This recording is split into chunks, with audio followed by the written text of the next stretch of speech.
ஆகாஷ்வாணி புதுச்சேரி செய்திச் சுருக்கம் வாசிப்பவர் ஆதவன். பிரதமர் திரு நரேந்திர மோடி இன்று நேதாஜி சுபாஷ் சந்திரபோஸின் பிறந்த நாளை ஒட்டி அவருக்கு புகழஞ்சலி செலுத்தினார்.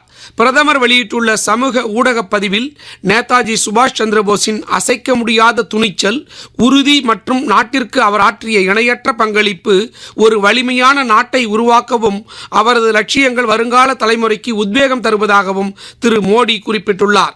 இந்தியா மற்றும் அரபு நாடுகளுக்கு இடையேயான பல்வேறு ஒத்துழைப்பு திட்டங்கள் குறித்து வெளியுறவுத்துறை அமைச்சகத்தின் செயலாளர் திருமதி நீனா மல்ஹோத்ரா புதுடெல்லியில் உள்ள அரபு நாடுகளின் தூதர்களை சந்தித்து பேசினார். தேசிய வாக்காளர் தினத்தை முன்னிட்டு புதுச்சேரி தலைமைச் செயலகத்தில் வாக்காளர் தின உறுதிமொழி ஏற்பு நிகழ்ச்சி இன்று காலை நடைபெற்றது. அரசு செயலர் டாக்டர் முத்தம்மா தேசிய வாக்காளர் தின உறுதிமொழியை ஆங்கிலத்தில் வாசிக்க, இதைத் தொடர்ந்து அரசு செயலர் திரு விக்ராந்த் ராஜா தமிழில் உறுதிமொழியை வாசிக்க அனைவரும் உறுதிமொழி ஏற்றுக்கொண்டனர். அரசு செயலர்கள், தலைமைச் செயலக அதிகாரிகள், ஊழியர்கள் உள்ளிட்ட பலரும் இந்நிகழ்ச்சியில் கலந்து கொண்டனர். புதுச்சேரி மாவட்ட ஆட்சியர் திரு குலோத்துங்கன் போதைப்பொருள் இல்லா புதுச்சேரியை உருவாக்க வேண்டும் என்றும் இதற்காக ஒதுக்கப்பட்ட மத்திய அரசின் நிதியிலிருந்து பள்ளி, கல்லூரிகள் மற்றும் பொதுமக்கள் அதிகம் கூடும் கடற்கரை சாலை உள்ளிட்ட இடங்களில் விழிப்புணர்வு நிகழ்ச்சியை நடத்த வேண்டும் என்றும் தெரிவித்தார்.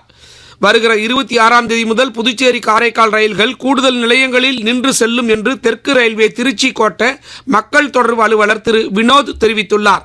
திருப்பதி புதுச்சேரி எக்ஸ்பிரஸ் வண்டி எண் 16111 மறுமார்க்கமான 16112 புதுச்சேரி திருப்பதி எக்ஸ்பிரஸ் உள்ளிட்டவையும், இதேபோல் தாம்பரத்திலிருந்து காரைக்கால் செல்லும் எக்ஸ்பிரஸ் வண்டி எண் 16175 உள்ளிட்ட சில ரயில்களும் கூடுதல் ரயில் நிலையங்களில் நின்று செல்லும்.